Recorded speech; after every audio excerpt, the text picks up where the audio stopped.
Guilty or innocent? The judge's voice boomed through the quiet courtroom, bouncing off the towering marble walls like thunder chasing across a tempestuous sky. All those inside stood still. Reporters slumped forward over their notebooks, pens poised suspended in air. The jury shifted uneasily, as if they sat on the brink of history. Even the air was holding its breath. In the defense table, Robyn Brown clutched the glossy wood so hard her knuckles whitened. Her chest heaved and fell in labored breaths, her lips shaking as murmurs swirled through the gallery. Cameras burst into momentary light, each snap of a shutter freezing her fear, her embarrassment, her struggle to keep herself intact. This was not only another scandal. This was not only another headline. This was the trial that would bring about the downfall of what was left of the Brown family dynasty, a family millions had devoted themselves to for years, a family who had once preached love, unity, and faith. And now they were here, exposed in front of the world, their vilest realities spilling into the open. For years, Sister Wives viewers had seen the family's cracks spread. Disputes in private turned into fractures on national TV. The smiles that covered the hurt gave way to tears and resentment. But nobody, not even the most ardent followers, could have foreseen that one day those cracks would blow wide open into a courtroom drama of this scale. And at the center of it all stood Robyn Brown, the fourth wife, the one whom many fans called the favorite, the woman accused of being the wedge that pushed the others away. Now, while the country watched, Robyn was more than a reality celebrity. She was a defendant, a woman charged with betrayal, a woman warring for her freedom, her dignity, and perhaps even her soul. The door creaked open, and all heads turned. The noise was like a warning bell. Gasps swept through the gallery as Kody Brown entered. Gone were his proud shoulders, replaced by a stiff, agitated stride. His golden curls, once his trademark, now looked lackluster under the court lights. His lips were set in a thin, nervous line. But it wasn't only his looks that ran shocks of horror through the room. It was his purpose. He wasn't there to sit next to Robyn as her spouse. He wasn't there to comfort her, to take her hand, to speak soft words in her ear. No, he was there to testify against her, as a witness for the prosecution. The man who once upon a time had called Robyn his soulmate, now stood ready to give evidence against her. The air thickened as if the whole building sensed the gravity of what was about to occur. This wasn't a simple trial for financial mismanagement or fraud. This was a trial for love that became betrayal, promises that became deception, and a family breakdown that became public spectacle. Reporters rushed to seize the moment. Kody Brown turns on Robyn in shocking court appearance. Their headlines wrote themselves, their phrases eager to appear on front pages and scream on TV screens. But within the courtroom, nobody needed headlines to grasp the enormity of what was transpiring. They could sense it in their own bones. Robyn leaned forward in her chair, her gaze fixed on Kody. Time stood still for an instant. The shared history between them, the middle of the night secrets, the vows of eternity, the unbreakable bond, the memory of which now hung suspended between them like a specter. But all that existed now was silence. Silence so dense it could suffocate them both. Robyn's attorney leaned in close, hissing in her ear, but her eyes never strayed from Kody. She regarded him as though waiting for a signal, a glimpse of the man she'd once thought would take care of her. But he wouldn't glance in her direction. He stared straight ahead at the judge's bench, as if Robyn didn't matter. The betrayal pierced deeper than any allegation. The gallery was crowded with known faces, each one with their own hurricane of emotions. Christine Brown sat stiff, her arms crossed rigidly over her chest. Her eyes blazed with anger, her jaw clenched so tightly that she looked as though she might break her own teeth. For her, this was vindication. She had warned the world all these years about favoritism, about betrayal, about broken trust. And now, here it was, for all to witness. Alongside her, Janelle Brown moved restlessly, her expression pinched with disappointment. She wasn't fueled by anger, unlike Christine, but by fatigue. Years of deprivation, years of being put on the back burner, years of being instructed to suck it up, only to see everything fall apart on national television. And then there was Meri Brown. Her eyes brimmed with tears, her body shaking as she perched on the edge of her seat. For her, this was not just a test. It was the ultimate confirmation of a heartbreak she had endured for years. Once the first wife, once the cornerstone, she had seen herself be ousted, erased, replaced. And now, seeing Robyn here, vulnerable, accused, humiliated, she didn't know whether she should feel pity or victory. The sisters weren't on the same page emotionally, but they were on the same page in terms of pain. The judge's gavel came down, commanding silence. The trial had yet to start, but the tension of the drama had already seized the world. The prosecutor rose, a tall, angular man with hard features, and a voice that commanded attention. He regarded Robyn as though she were found guilty already. "This is not merely a case about money," he declared, speaking slowly and deliberately. "This is a case about manipulation, betrayal, and the disruption of a family that once was a symbol of oneness. The defendant, Robyn Brown, is charged with orchestrating financial frauds, deceiving her co-wives, and dismantling the very fabric of the Brown family." The words cut across the room. There were murmurs once more, stifled gasps of shock and anger. The judge held up a hand for silence, but the tension was irresistible. Robyn's eyes closed, her body shaking. She could sense the burden of every eye on her. The fans who used to love her now doubted her. The women who used to call her sister now sat on the other side of the aisle, eager to see her tumble. And the man who used to vow to love her forever was willing to ruin her with his testimony. Her mind ran. How had it come to this? She recalled the beginning. Kody's warm smile, his reassuring words, his vows of love that would never falter. She recalled the hope she held when she became a part of the family, hoping she would bring peace and harmony. She recalled the nights spent lying awake, telling herself she could bear the tension, the whispers, the resentment. But now, in that chilly courtroom, surrounded by cameras documenting her every action, she couldn't help but question if it was all a ruse. Was she really the bad person they said she was? Or was she just the scapegoat of a family that had been fractured long before she ever came along? With the gavel falling once again, the scene was set. The trial of Robyn Brown had commenced, and the question that loomed over the courtroom, over the family, over the millions viewing at home, was simple but heart-wrenching. Would she depart this chamber guilty or innocent? The courtroom silence was short-lived.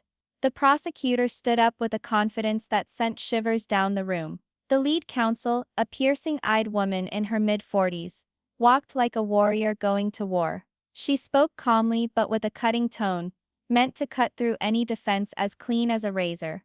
"Members of the jury," she started, moving to the middle of the courtroom. "This case is not about reality television. This case is not about wives' jealousy. This case is about betrayal. Cold, calculated betrayal, on the part of someone who was at the center of a family dynasty, and saw fit to take advantage of it for personal profit." Her words clung like smoke. She slowly turned and pointed directly at Robyn Brown, sitting at the defense table, her face pale and eyes brimming with unshed tears. "This woman," the prosecutor went on, "allegedly manipulated not just her husband Kody Brown, but the financial dynamics of the family that they constructed together. As the other wives made sacrifices, as the other wives struggled, she made herself the favorite, directing resources, money, and allegiance to herself. And when the family fell apart, who profited? Robyn Brown." Gasps swept through the gallery. The crowd leaned in, hanging on every word. The courtroom was not hearing legal arguments. They were witnessing a tale of love and betrayal unravel before their eyes. The prosecutor slapped a fat pile of papers onto the evidence table with a resounding thud. The room rang out with the sound, causing Robyn to jump. "These are bank statements, wire transfers and contracts," she announced. "They reveal money, family money that was transferred into accounts directly linked to the defendant." Newspaper reporters wrote swiftly, recording each dramatic flourish. "Bank transfers revealed in Robyn Brown trial" would be an ideal headline. The prosecutor did not stop there. She drew out photographs, blown-up versions of checks written to businesses no one had ever heard of. The other wives were promised equal partnership, equal access, equal love. But in secret, their money vanished. And where did it go? Into Robyn's pockets. Kody Brown rocked back and forth in her seat, her head shaking with anger. She muttered something bluntly to Janelle, who sat next to her, her lips pursed in a tight line. Even from the other side of the courtroom, it was possible to see the tension between the sisters. Anger, loss, and vindication all meeting together, in a whirlwind of emotion. Robyn's attorney, a silver-haired man in a sharp navy suit, rose hastily, protesting. "Your Honor, the prosecution is attempting to make my client out to be a criminal genius. The truth is far from it. Robyn Brown is a woman who came into an already broken home. She was never accepted, never believed. And now she's being blamed for issues that started well before she came along." The judge held up a hand. "Objection noted. Let's go slow." The defense attorney stepped closer to the jury, his voice soothing. Robyn loved Kody. She did believe in the vision of a multi-polygamy family. She didn't manipulate anybody. She was manipulated. She was instructed by her husband to handle finances. She trusted him. If things were done wrong, they were wrongs of trust, not crimes. Robyn's eyes welled up with tears. As her attorney talked, she reached for them with a shaking handkerchief. But she knew it was too late. The prosecutor's words had branded her a villain. The defense's words were an effort to brand her a victim. But the jurors' faces were indeterminate. Then there was the moment that made the whole courtroom sit up straight in expectation. The prosecutor's first witness was called Kody Brown. Gasps of whispers spilled throughout the room. This was the instant the whole world had been anticipating. The husband who had once stood beside Robyn, now under oath to tell the truth. Kody moved slowly to the witness stand. He did not look at Robyn, but she gazed at him in desperation, silently begging for some token of loyalty. The bailiff extended a Bible. "Do you swear to tell the truth, the whole truth, and nothing but the truth?" Kody's voice broke as he answered, "I do." He sat, his hands tightly folded. Gone was the confident air he had once possessed. He seemed small, frayed, as if years of stress had finally taken their toll. The prosecutor did not hesitate. "Mr. Brown, would you characterize your relationship with the defendant, Robyn Brown?" Kody hesitated, his gaze darting to Robyn. For the first time, she stared at him with tear-ridden eyes, her lips shaking. For an instant it was as though the room breathed quietly. She was my wife," he said at last. His tone weighed down. "I loved her. I trusted her. I thought she was the partner who would help keep our family together." The prosecutor leaned forward, her tone biting. "And did she?" Kody swallowed. "No. The family didn't stay together. It broke up." The courtroom was filled with whispers.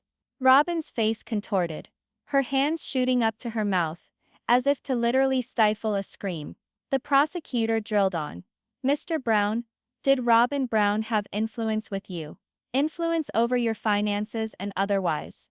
Kody's shoulders drooped. He glanced down, not able to make eye contact with anyone. "Yes," he confessed quietly. "She did. More than anyone else." The room gasped. It was the admission so many had long suspected. Kody had shared power with Robyn, that none of the others had. Robyn shook her head furiously, whispering, "No, that's not true," to her attorney. But the harm had already spread like wildfire. The prosecutor drew another piece of paper, a sequence of bank transfers. She held them aloft for the jury. "These accounts, Mr. Brown. Did you know that money was transferred into them in Robyn's name?" Kody's face whitened. He stuttered. I signed documents. I relied on her. I didn't suspect a thing." The prosecutor's tone became increasingly biting. "You concede she controlled the finances then?" "I confess. I let her." Kody spoke softly, his voice cracking. Sisters in the audience outburst emotionally. Kody leaned forward and whispered harshly to Janelle. "See? I told you. He gave her everything." Janelle's face stony, her eyes cold. "And we got nothing." Meri covered her face with her hands, her body convulsing in sobs. To her, the hurt wasn't about dollars. It was about being displaced, erased, and now seeing it all unfold for the whole world to see. The defense lawyer rose to his feet to cross-examine, his voice rising with urgency. Brown, isn't it a fact that you made the decisions? Isn't it a fact that Robyn merely followed your directions? Kody fidgeted uncomfortably. She didn't coerce me. I made decisions. But I trusted her counsel above everyone else's. The defense attorney nodded in. So if there were errors, if funds were mishandled, that was your job as head of the family, wasn't it? Kody froze, caught between defending himself and defending Robyn. At last he mumbled, "Yes. Ultimately I was accountable." Robyn gasped, placing her hand over her mouth. For the first time in months, a ray of hope appeared in her chest. Perhaps Kody wasn't going to ruin her life after all. Perhaps he still cared, if only a little. But the jurors' faces were still impassive. The prosecutor smiled smugly. No further questions. The judge nodded. "Mr. Brown, please step down." Kody passed Robyn by, his eyes never meeting hers, his mouth never opening in her direction. She watched him go, each step widening the chasm in her heart. The battle was raging full force now. The prosecution had portrayed Robyn as a manipulator, a thief, a woman who broke up a family for personal gain. The defense had portrayed her as a scapegoat, a victim of circumstance, a wife who was too trusting. And Kody, the key player in it all, had confessed the reality that would torment them for eternity. Robyn had more control over him than anyone else. The courtroom hummed with murmurs. Reporters rushed to get their stories in, and the jury remained still, absorbing everything they had heard. And Robyn? She sat motionless, her heart racing in her chest, her brain yelling one thing repeatedly. How much worse can things get? The tension in the courtroom was already excruciating. But when the prosecution made their next round of evidence known, it was like the air had been pulled from the room. "Your Honor," declared the prosecutor, her voice firm but icy. "We now come to the trail of money that speaks louder than any witness. The papers we are about to lay out will demonstrate precisely where the Brown family's finances went and who was in control." The bailiff rolled in a cart full of boxes. In it hundreds of documents, bank reports and contracts. The amount of evidence caused murmurs to run through the gallery. Reporters leaned forward, their cameras poised. This was not merely a case.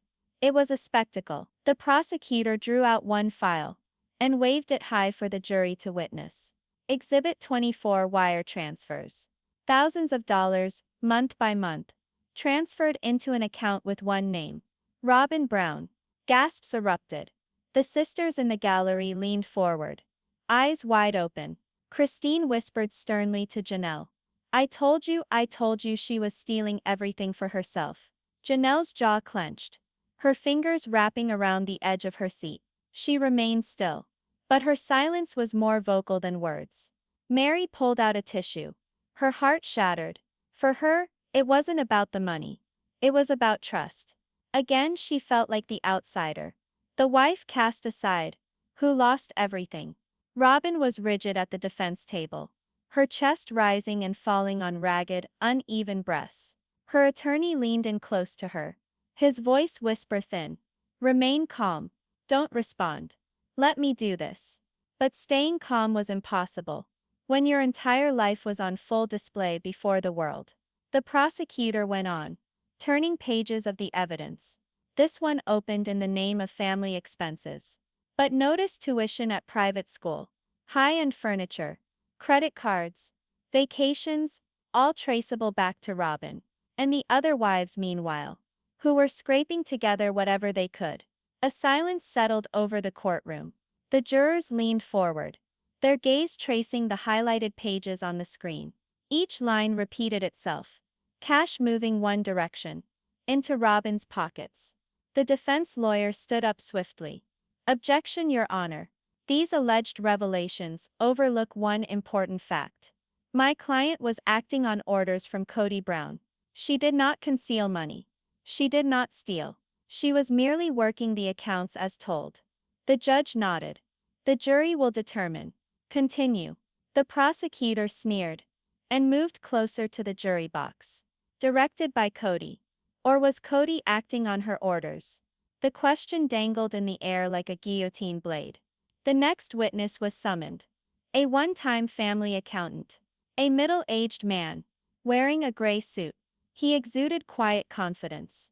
"Did you work for the Brown family?" asked the prosecutor. "Yes, for 5 years," answered the accountant. "And during those years, who made the family's financial decisions?" The accountant paused, looking at Robyn. She fidgeted in her seat. Then he spoke finally. "Robyn, almost always Robyn. Not Kody?" He signed the forms. "Yes, but Robyn directed. She told them where the funds were to be directed, how they were to be managed. The other wives never had access." The courtroom burst into whispers once more. Christine hid her mouth, shocked but vindicated. Janelle shook her head in bitter incredulity. Meri hid her face in her hands. Her quiet sobs, the only sound in the oppressive stillness. Robyn could stand it no longer. She stood up abruptly, her voice cracking. "That is not true." The judge slammed the gavel. "Mrs. Brown, sit down. You will be silent unless you are called to testify." Robyn slumped back in her chair, crying openly now. She spoke softly to her attorney. "They're manipulating everything. I was merely attempting to help. I was only trying to protect us." But the look on his face was somber. Then in B's poise was somber. The damage was spreading more rapidly than he could stem it. The prosecutor wasn't finished. "Your Honor, we'd also like to present evidence of a private loan taken out under the Brown family business, co-signed only by Kody and Robyn Brown. This loan, totaling nearly $500,000, was never disclosed to the other wives." The words hit like a thunderclap. The sisters exploded, their feelings overflowing. Christine shouted in the gallery. "She withheld that from us? $500,000. Order in the court," shouted the judge, banging his gavel repeatedly. Christine slumped back in her seat, weeping openly. Janelle remained immobile, a shocked look on her face. Meri swayed forward and back, as if trying to calm a hurt too deep to mend. Kody was seated on the witness stand, visibly shaken. The prosecutor directed his attention to him once more. "Mr. Brown, did you have any knowledge of this loan?" Kody's lips were shaking. "Yes, I signed it." "And why did you not inform the other wives?" His voice broke. "Because Robyn told us we didn't have to." Robyn gasped, her eyes wide with shock. "Kody, no!" she shouted out in the courtroom. The judge banged the gavel a second time. "Mrs. Brown, you will be quiet." But it was too late. The bombshell had landed. The gallery hummed with tension, like a hurricane waiting to burst. The courtroom was no longer a site of conflict between the law and the accused. It was a theater where years of lies, deceptions and betrayals were spilling out into the open. The prosecutor pushed forward. "So Mr. Brown, let me get this right. Robyn told you to keep financial decisions under wraps from the other wives, correct?" Kody dipped his head, his voice barely above a whisper. "Yes." The jurors wrote notes wildly. The reporters pounded at their keyboards, headlines already in their heads. This wasn't evidence. This was a bombshell. The defense attorney attempted to take control back. He rose hastily, speaking with emotion to the jury. "Ladies and gentlemen, let us not forget, this is not evidence of crime. This is evidence of a broken family. A family where communication broke down, where trust broke down, where leadership broke down. Robyn Brown is not guilty of fraud. She is guilty of trusting a man who let her down, as he let the others down." But even while he testified, Robyn's expression spoke volumes. She sat shaking, her eyes wildly flitting between Kody, the prosecutor and the jury. Her mouth formed silent words, as if in prayer, imploring anyone to believe her. The judge adjourned for a recess, but no one in the courtroom could unwind. The tension hung about them like chains. Reporters filed out to report the latest bombshells. Fans online went crazy with speculation. Robyn's the mastermind. No, she's the scapegoat. Kody threw her under the bus. Within the courtroom, the sisters refused to make eye contact with Robyn. That which had bound them together had finally broken entirely. And Robyn, sitting quietly, wiping tears from her eyes with shaky hands, bore witness to the truth weighing heavily on her chest. The family she had believed she had shielded now perceived her as the destroyer. When court resumed, one thing was clear. The jaw-dropping disclosures had turned everything around.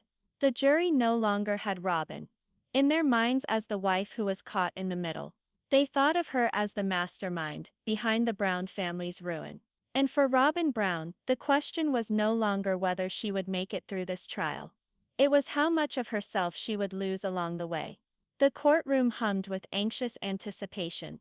When at last the judge called out, "The defense can now produce its witness." Everyone looked to Robyn Brown. Her attorney moved in close, his voice a hushed imperative. "This is your moment. Look at the jury. Speak the truth from your heart. Let them see the woman you truly are, not the monster they believe you to be." Robyn's hands trembled as she stood up. She smoothed her black dress with shaking fingers, her face smeared with tears, white under the bright lights. The gallery was utterly still as she strode to the stand, each step ringing out like a drumbeat of destiny. She extended her hand, swore her oath, and sat. For an instant she simply gazed at the microphone that sat before her, as if it could devour her. Then, at last, she raised her chin. "Mrs. Brown," began the defense attorney softly, "there have been all sorts of charges leveled against you. About money, about control, about betrayal. But today, you get to have your say. Tell us in your own words. What occurred?" Robyn's lips quivered. She inhaled deeply, her voice breaking as she began. I never wanted this," she exclaimed, tears streaming down her face. "I did believe in the dream when I married Kody. A large family, all together, lots of love and support. I thought I was becoming part of something beautiful. But as soon as I walked in, I felt like the outsider. Every move I made was questioned, every decision criticized. I was drowning, and no one stretched out to grab me." She stopped, her wails in her throat. The jury inched forward, captivated. "I didn't take anything from anyone," she went on. "I didn't manipulate. I was just trying to help our children be stable. The money, Kody left it with me. I handled what I was advised to handle. I never considered I was hurting anyone. I felt I was keeping us safe." The prosecutor stood erect. "Protecting whom, Mrs. Brown? Yourself, or the family?" Robyn's gaze flashed back at her, burning through tears. "The family," she exclaimed. "Always the family. But what did I receive in return? Blame, accusations, hate. Do you know how it feels to enter a home and feel as though everyone wishes you were not there?" The gallery was agitated. Christine's eyes narrowed. Her hands balled into fists in her lap. Janelle grumbled to herself. "She's playing the victim once more." Meri sat transfixed, her silent tears streaming down her face. The defense attorney held up his hand to quell the tempest. "Mrs. Brown, speak of your relationship with the other wives." Robyn's shoulders racked as she responded. "I tried," she whispered. "I tried so hard. I cooked with them. I prayed with them. I begged them to see me as a sister. But instead, I became the target. If money was missing, it was Robyn. If Kody favored someone, it was Robyn. If the family was falling apart, it was always me." Her voice broke on the final word, and she hid her face in her hands, weeping hysterically. The courtroom was silent, aside from her sobs. Even the judge was uncomfortable.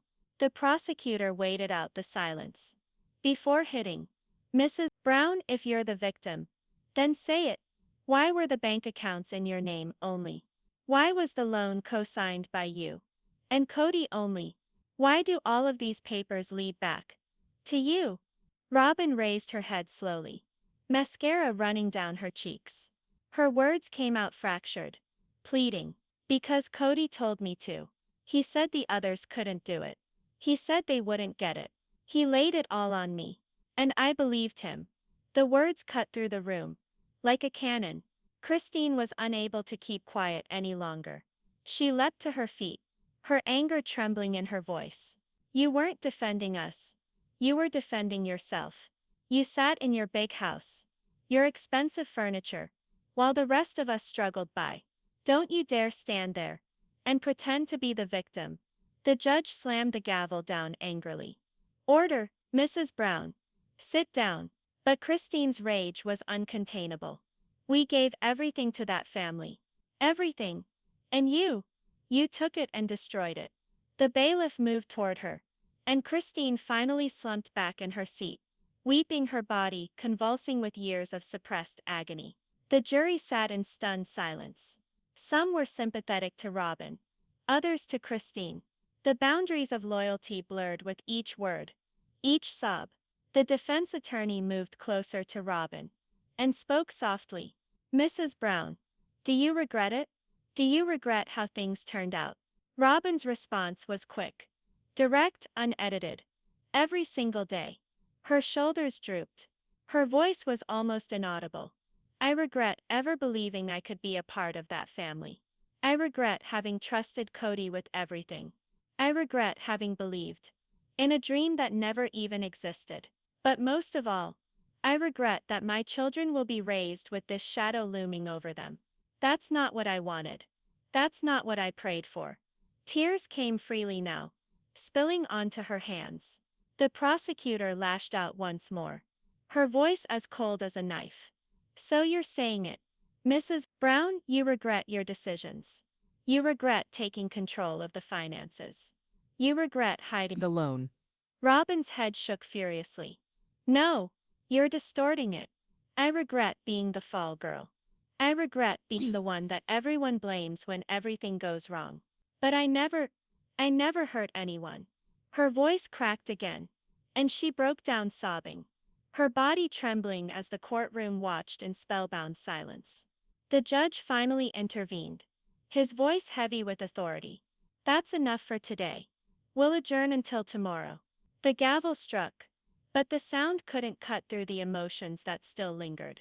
Robyn slumped in the witness stand, shattered, her tears wetting her blouse. Christine looked away, her eyes unable to meet Robyn's. Janelle sat rigidly ahead, her face impassive as stone. Meri hid her face in her hands, overcome with sorrow. And Kody, sitting at the defense table, gazing down at the ground, the burden of his decisions almost too much to bear. For once, the man who had brought them all. There was completely without words. As the jurors walked out, faces inscrutable, one thing was certain to all in that courtroom. This was more than a money trial now. It was a betrayal trial. A love gone bad trial. A family destroyed by secrets too terrible to keep. And at the center of it all was Robyn Brown. Weeping, begging, praying someone would hear her truth. But whether the jury would regard her as a victim or the mastermind of destruction was now the question which would determine her destiny. The morning of the trial, the courtroom was fuller than ever before. Reporters had claimed all the seats, their pens at the ready, cameras ready to take in history. The Brown family had transcended reality TV. They had become a testament to love, betrayal, and tragedy. And today, Robyn Brown's destiny would be forged. The atmosphere was thick, verging on suffocation. Even the judge appeared weighed down, his eyes clouded by the burden of what was to come. Stand up, the bailiff bellowed. All of them sprang to their feet as the jury marched in, their faces inscrutable masks. Robyn perched on the defense table, her fists clenched so tightly her knuckles whitened. She muttered prayers under her breath, her lips quivering. Kody sat next to her, wordless, hollow-eyed, not even able to look at her. Across the aisle, Janelle, Christine, and Meri cowered together. They weren't gathered out of love, but out of common misery. None of them said a word. Their silence was more powerful than any words. The judge cleared his throat. Ladies and gentlemen of the jury, have you reached a verdict? The foreman, a gray-haired man with lines deep into his face, slowly rose. In his grasp, he held a crumpled piece of paper. The paper that would determine everything. Yes, Your Honor. We have. The courtroom came to a standstill. Not a cough, not a whisper. Only the hum of the sound of the foreman opening the form of the verdict reached the room. On the charge of fraud in finances. The words trailed out slowly, each one cutting the silence with the sharpness of a blade. We find the defendant, Robyn Brown. The pause lingered agonizingly. Reporters shifted forward on their seats. Christine clenched her hand, her nails biting into her skin. Robyn's chest moved in desperate gasps. Not guilty. Gasps exploded across the room. Cameras clicked furiously. Robyn slumped forward, sobbing into her hands. Her lawyer placed a steadying hand on her shoulder, whispering, "You're free, you're free." But the wives? Their faces hardened. Christine shook her head in disbelief. Janelle's jaw clenched tight. Meri whispered, "No, this can't be real." The judge raised his gavel. "Order in the court. Order." The whispers faded, but the tempest beyond had already begun. Robyn rose, her cheeks wet with tears, her gratitude raw and uncontrolled. "Thank you, thank you," she whispered to no one, and everyone at once. But over in the aisle, Christine stood up abruptly, her voice slicing through the air like a knife. "She might be not guilty in your court," she muttered accusingly, her voice trembling with emotion. "But she is guilty in ours. She killed our family. She stole our lives. She might walk away free, but the harm she did can never be erased." Her words were so cutting, so poisonous, that even the judge allowed them to hang in the air. No gavel banging could stifle the validity of her hurt. Outside the courtroom, the madness started right away. News trucks converged. Protesters had signs, some justice for the wives, others free Robyn. The crowd divided like the family itself, angry and divided and emotional. Inside, the family splintered even more. Meri cried silently into her hands. Janelle grumbled, "This doesn't change anything. She's still who she is." Christine stormed for the door, her heels clicking frantically on the marble floor. And Kody? He sat stock still, his eyes fixed on Robyn, the woman he had once referred to as his soulmate, the woman he had given everything for, now beside him, found not guilty in the eyes of the law, but guilty in the hearts of those she used to refer to as sisters. "You promised me forever," Robyn whispered to him, her voice shaking. Kody finally locked eyes, and for the first time there was nothing. No warmth, no love, just emptiness.